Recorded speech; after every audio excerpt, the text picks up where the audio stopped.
अल्हम्दुलिल्लाह वकफ़ा वस्सलातु वस्सलामु अला मन ला नबिय्य बअदा अम्मा बाद फ़अऊज़ु बिल्लाहि मिनश शैतानिर रजीम बिस्मिल्लाहिर रहमानिर रहीम। ज़मा इज़्ज़तमंदो मशरानो हमज़ोलो और कशरानो अस्सलामु अलैकुम।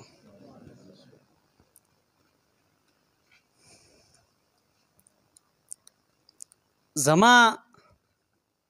हैसियत खो दल्ते च कम कसान नास्ती द दुई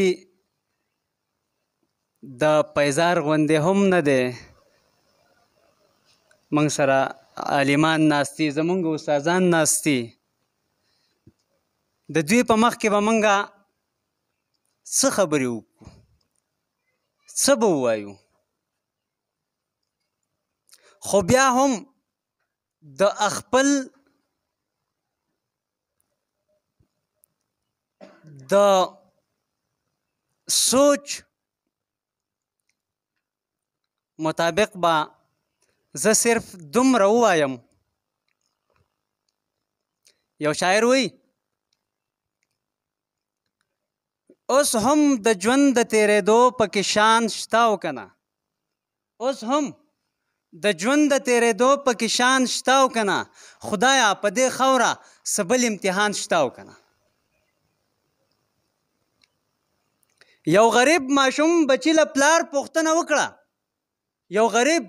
ماشوم بچي له پلار پوښتنه وکړه او دا چې زمونږ خو ځمکه نشته اسمان شته او که نه. ما د ساده باده دهقان دغه تپوس جوړوي، ما د ساده باده دهقان دغه تپوس جوړوي چې په آخرت کې بیګارونه د خان شته او که نه. اوس به زه صرف یو شعر اجازت په راکوئ بل وایم. وایي عجیبه نه ده چې ډاکه په کلي پرېوتله، عجیبه نه ده چې ډاکه په کلي پرېوتله، عجیبه دا ده چې ولاړه څوکۍ چېرته لاړه. دا ګیله زمونږ نشته چې په دې علاقه کې زمونږ مشران یا کم مخکنی خلکو هغوی داسې یو ټولګی جوړ کړی وی او د هغه ټولګي په سطحه باندې په یو اتفاق سره د یو غریب یا د خپل علاقې د خیر ښېګړې څه کارې کړی وی.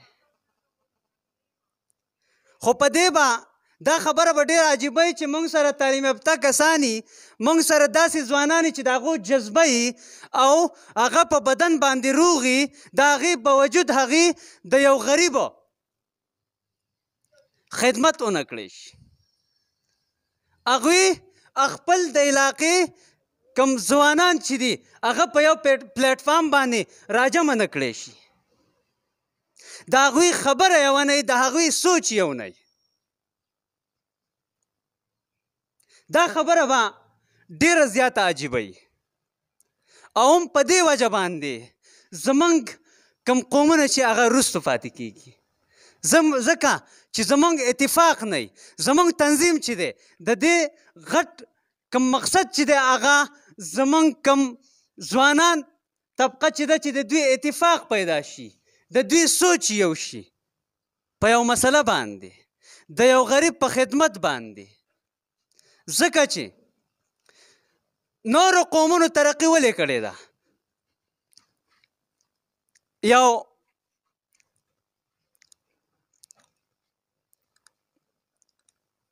کس خپله واقعه بیانوي، وایي زه جاپان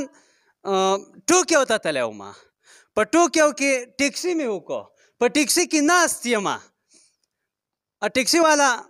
روان دی، زه دته ګورم دی په یو ځای کې دی ولګېده، په عجبه یې دی نه پوهېد چې تپوس دې وکړي، خو